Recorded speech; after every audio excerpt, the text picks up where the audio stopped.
What if the takeaway you order every Friday night, the warm cardboard carton you balance on your knee while you hunt for the remote, was never really Chinese at all? What if the dish named after a fearsome Chinese war hero was invented in a country that man never once set foot in, by cooks he never met, for customers he could not possibly have imagined?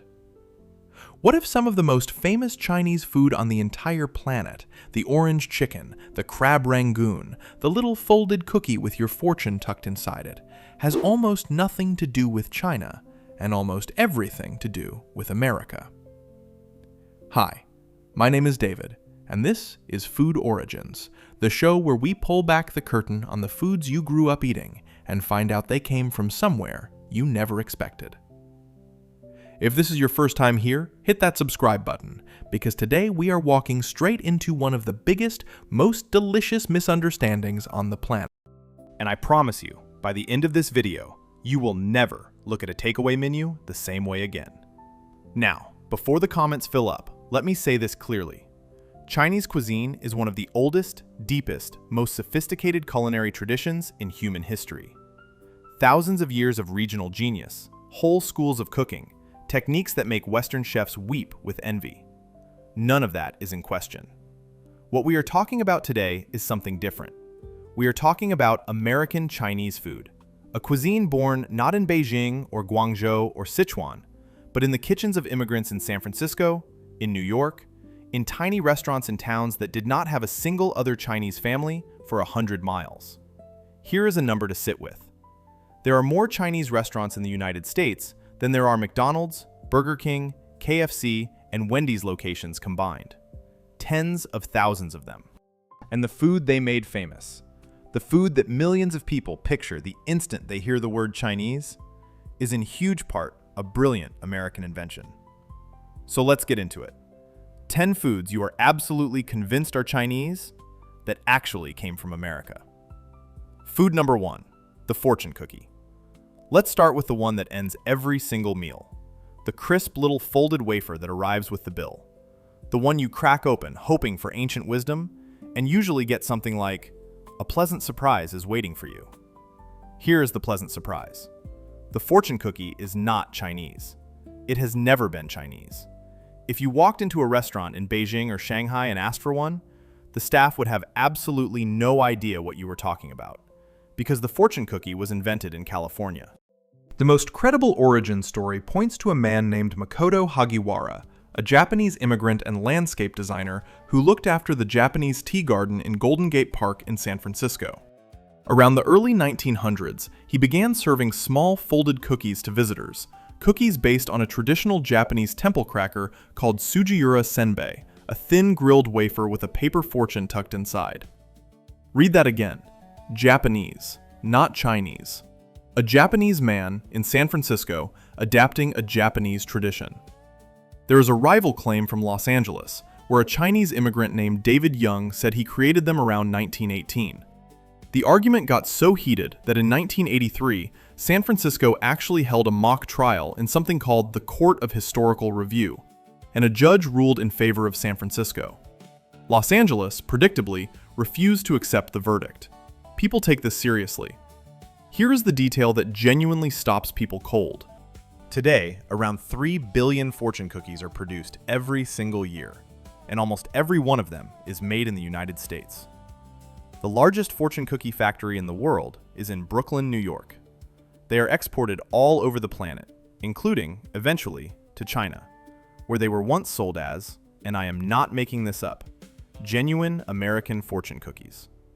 A Japanese snack, reinvented in California, mistaken for Chinese by the entire world, and then sold back to China as an American novelty. The fortune cookie is a riddle wrapped in a wafer, and the answer was always America. Food number 2, chop suey. If you are under a certain age, you may never have even ordered this one, but for the better part of a century, chop suey was Chinese food in America. It was on every menu, every neon sign, every greasy spoon from coast to coast. Chop suey palaces. There were restaurants that called themselves exactly that.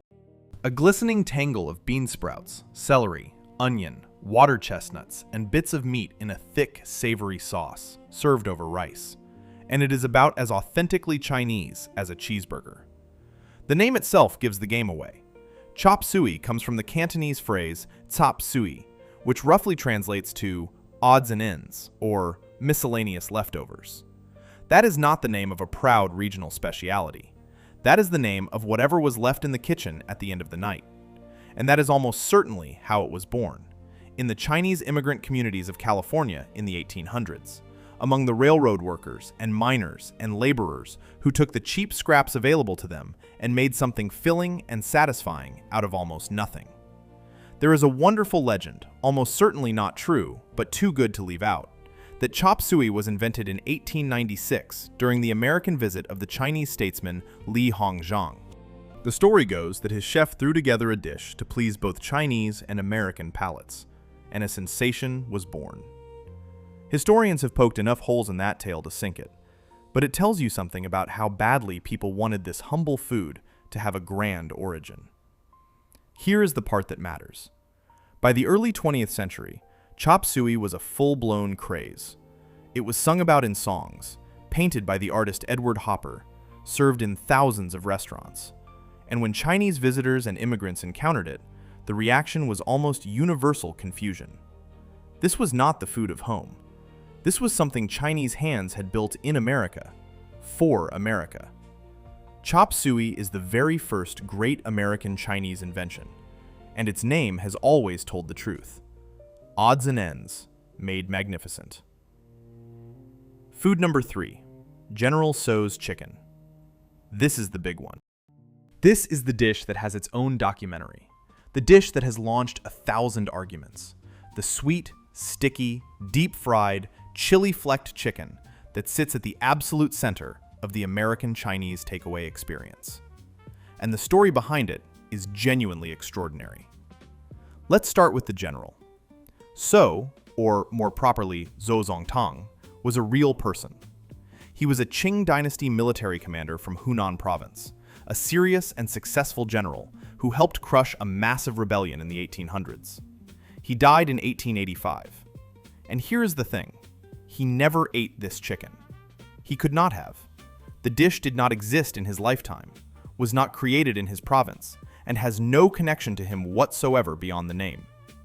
Imagine a dish called Winston Churchill's Chicken Nuggets, invented 70 years after he died, in another country. That is roughly where we are. The actual inventor was a brilliant chef named Peng Changquei. Peng was a master of Hunanese cuisine, who fled mainland China for Taiwan after the revolution in 1949.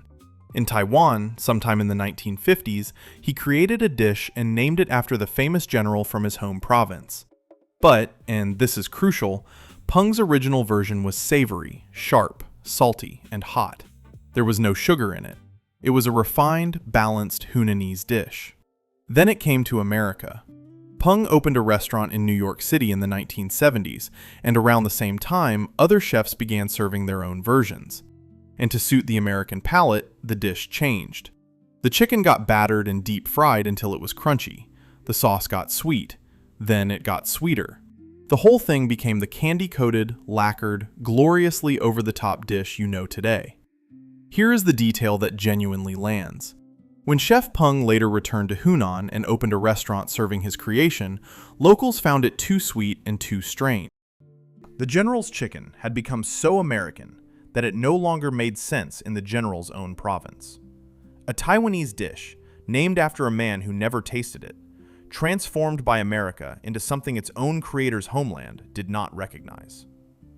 Food number 4, crab rangoon. Oh, I love this one.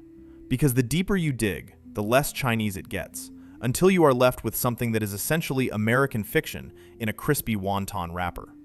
Crab rangoon, for the uninitiated, is a deep-fried wonton parcel filled with cream cheese, a little crab, some spring onion, served hot and golden with a sweet dipping sauce.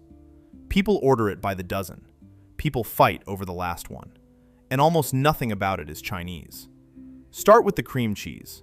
Traditional Chinese cuisine uses almost no dairy. For most of Chinese culinary history, cheese, cream, and butter were simply not part of the picture. The idea of stuffing a wonton, a genuinely Chinese item, with a thick American spreadable cheese, is a collision of two food worlds that never met in China. They met in America. Then look at the name, Rangoon. That is the former name of the capital of Burma, now called Yangon. Burma, not China. And the dish is not actually from Rangoon either, mind you. The name was pure exotic flavoring, the kind of vaguely faraway branding that sounded thrilling to American diners in the middle of the 20th century. So where did it really come from? The most widely credited origin is Trader Vic's, the famous tiki restaurant founded by Victor Bergeron, with crab rangoon appearing on its San Francisco menu in the 1950s. Tiki culture was an American fantasy of the South Pacific and Asia, all rum drinks, bamboo and flaming torches, invented largely by an American restaurateur from Oakland. Here is the detail that stops people cold. One of the most beloved items at your local Chinese restaurant was very likely born in a faux Polynesian tiki bar filled with an American cheese and named after a city in Burma. It is a masterpiece of pure invention. It is delicious, and it is about as Chinese as a ukulele. Food number 5, beef and broccoli. This one is sneaky because it looks so plausible. Tender slices of beef, bright green broccoli, a glossy brown sauce over rice. It is the safe order. It is what you get for the person at the table who does not like surprises. And the giveaway, the thing that quietly betrays its American roots, is the broccoli itself. The broccoli in your beef and broccoli, that thick-stemmed, tight-headed, deep green vegetable, is what we call Calabrese broccoli, and it is essentially a Mediterranean plant, refined over centuries in Italy. It was not a feature of traditional Chinese cooking.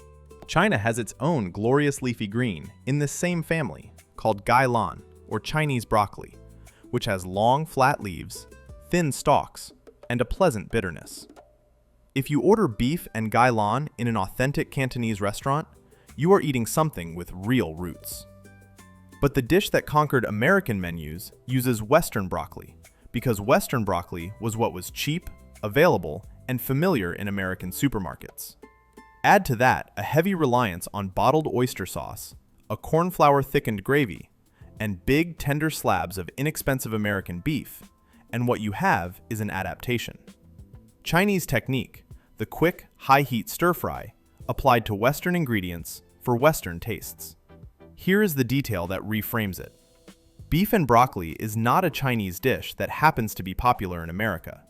It is an American dish built on a Chinese cooking method, and the proof is sitting right there on your plate.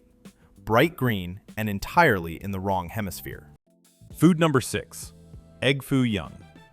This is one of the older entries on the list, and it is a beautiful example of how a real Chinese idea can be transformed almost beyond recognition once it crosses an ocean. Egg foo young on an American menu is a thick, fluffy, deep-fried egg patty packed with bean sprouts, onion, and some kind of meat, and then, crucially, smothered in a thick brown gravy. The name comes from the Cantonese, referring to a light, fluffy egg dish, and there genuinely is a Chinese ancestor here, a delicate, stir-fried egg preparation. But the American version went its own way entirely. It got bigger, it got heavier, it got fried in a pool of oil until the edges turned crisp and lacy. And then came the gravy, that savory brown sauce ladled over the top, which is the single most American thing about it. Think about it. A dish drowned in brown gravy, served almost like a Chinese cousin of a hamburger patty or a slice of meatloaf, is following an American comfort food logic, not a Chinese one. It was perfect for mid-20th century diners who wanted something a little exotic, but also wanted it to feel like the hearty, gravy-covered food they already knew and loved. Here is the detail that gets me. Egg foo young is essentially a bridge dish, 1 foot in a Cantonese kitchen and 1 foot in an American diner. And it became a staple precisely because it asked nobody to leave their comfort zone. It is the great compromise of the Chinese-American menu, and the gravy gives it away every single time. Food number 7, Mongolian beef. Right, let's clear this up immediately, because it is one of the most misleading names on any menu in the world. Mongolian beef has nothing to do with Mongolia. Nothing. There is no Mongolian tradition of sliced beef stir-fried in a sweet soy and brown sugar sauce with spring onions. If you took a plate of American Mongolian beef to an actual herder on the Mongolian steppe, they would be baffled, because traditional Mongolian food leans on mutton, dairy, and simple, hearty fare suited to one of the harshest climates on Earth. So where does the name come from? The trail leads, fascinatingly, to Taiwan. In the 1950s, a Taiwanese comedian and entrepreneur named Wu Zhaonan opened a restaurant in Taipei serving what he called Mongolian barbecue, a make-your-own stir-fry where you pick your ingredients and a cook flash fries them on a giant round griddle. Here is the twist. Mongolian barbecue is not Mongolian either. Wu reportedly wanted to name it Beijing barbecue, but in the tense political climate of the time, he chose the word Mongolian instead because it sounded suitably distant and exotic. The name was branding, pure and simple. That whole style traveled across the Pacific, and the dish we call Mongolian beef emerged in American Chinese kitchens as a sweet, glossy, crowd-pleasing favorite. Here is the detail that stops people cold. The most famous American version is associated with the chain P.F. Chang's, an American company, serving a dish named after a country it did not come from, descended from a Taiwanese invention that was also named after the wrong place. It is misattribution stacked on top of misattribution. The only honest word in the whole name is beef. Food number 8, Chinese chicken salad.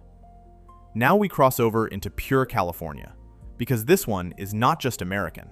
It is specifically, unmistakably Californian. Crispy fried wonton strips, shredded chicken, mandarin orange segments, sliced almonds, and a sweet sesame ginger dressing, all tossed over lettuce.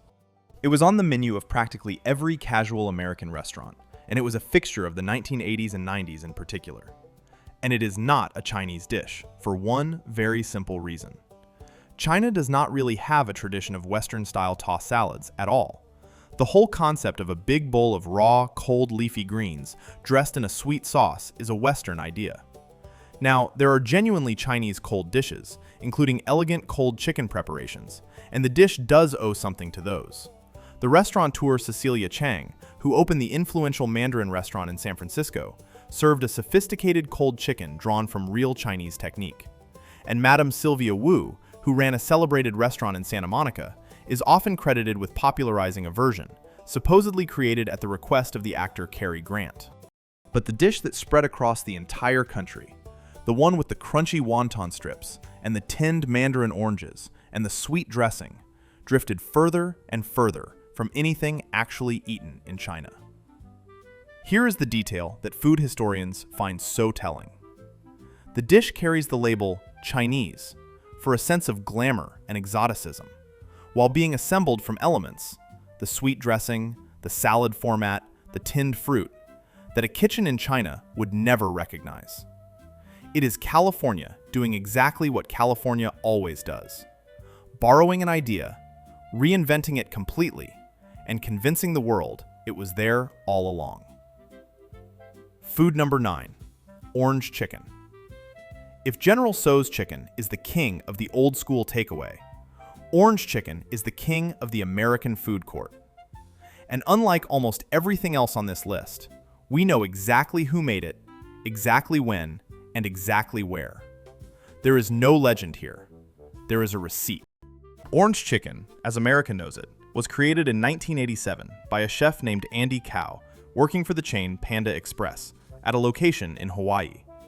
Battered, fried nuggets of chicken tossed in a bright, sweet, tangy, slightly spicy orange sauce. That is it.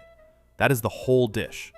And it became, without exaggeration, one of the most successful restaurant dishes in modern American history. Now, there is a loose ancestor here. Hunanese and other regional Chinese cooking does include dishes that use dried orange or tangerine peel for a fragrant, savory citrus note. That is real. But the Panda Express creation took that faint whisper of an idea and turned the volume up to 11, leaning hard into sweetness and crunch in a way designed for the American palate. Here is the number that should stop you in your tracks. Panda Express sells well over 100 million pounds of orange chicken every single year. Let that sink in. A dish invented in a shopping center in Hawaii in the late 1980s is now eaten by the tens of millions, and a huge slice of the world believes it to be ancient Chinese cooking. It is not ancient, it is not from China, and it might just be the most American Chinese dish ever created. Food number 10, and this one is going to surprise the people who think they already know the difference. American chow mein, specifically the crispy, crunchy, fried noodle version that comes out of a tin. Now, chow mein as a phrase simply means stir-fried noodles, and stir-fried noodles are absolutely, genuinely Chinese. No argument there. But the dish that millions of Americans grew up with, soft, saucy vegetables and meat poured over a bed of crispy, deep-fried noodles, often straight from a tin, is its own American creation. And here is where it gets wonderful. The company that put chow mein in a tin and into American pantries was La Choy, founded back in 1922. And it was started by two men, an American named Wally Smith and, remarkably, a Korean immigrant named Il-han Nu, who would later go on to found one of South Korea's largest companies. So one of the defining brands of American Chinese food was co-founded by a Korean. The crunchy noodles, the tinned bean sprouts, the shelf-stable, just-add-meat convenience of it, that was an industrial American product built for the American kitchen. In China, chow mein is soft, freshly made noodles tossed in a screaming hot wok. The crispy, snap-in-your-fingers fried noodle, dunked in a thick brown sauce out of a tin, is a distinctly American interpretation. Here is the detail that ties it all together. The very idea of Chinese food as something convenient, shelf-stable, and instant, something you could keep in a cupboard for a busy weeknight, was itself an American innovation. China gave the world the noodle. America gave the world the tin. And before we wrap up, I have to tell you about one last thing, because it is the perfect ending to this story. It is not a food, it is the box. That iconic white folded paper carton with the little wire handle and the red pagoda printed on the side. The one that says, "Thank you." The one that is basically a symbol of Chinese takeaway all over the world. That box is American. It was patented in Chicago in 1894 by an inventor named Frederick Weeks Wilcox. The folded oyster pail, the wire handle, the whole clever design, invented in America, and now recognized globally as the very image of Chinese food. Even the container is an American invention. So let's add it all up. The fortune cookie from a Japanese garden in San Francisco, chop suey from the mining and railroad camps of California, General Tso's chicken from Taiwan, sweetened beyond recognition in New York, crab rangoon from a tiki bar, beef and broccoli with its Italian vegetable, egg foo young drowned in American gravy, Mongolian beef with no connection to Mongolia, Chinese chicken salad from California, orange chicken from a Hawaiian shopping center, crispy chow mein from a tin, and the box it all comes in, patented in Chicago. Here is what I want you to take away from this, and it is important. None of this is a criticism. American Chinese food is not fake food. It is not lesser food. It is one of the great immigrant cuisines on earth, built by Chinese families who arrived in a strange country, often facing terrible prejudice, and who took what they had and what their new neighbors wanted and built something entirely new. It is a cuisine of adaptation, of survival, of genius under pressure. It deserves to be celebrated for exactly what it is, its own thing. Born in America, with roots that reach all the way back to China. I'm David. This is Food Origins. If this changed the way you see your next takeaway, hit that like button and subscribe, because we have stories exactly like this one lined up for cuisines and countries that are going to completely rearrange the way you see your plate. And tell me in the comments, which one of these surprised you the most? Was it the fortune cookie, the general, or the box itself? I have a feeling it is going to be different for everyone.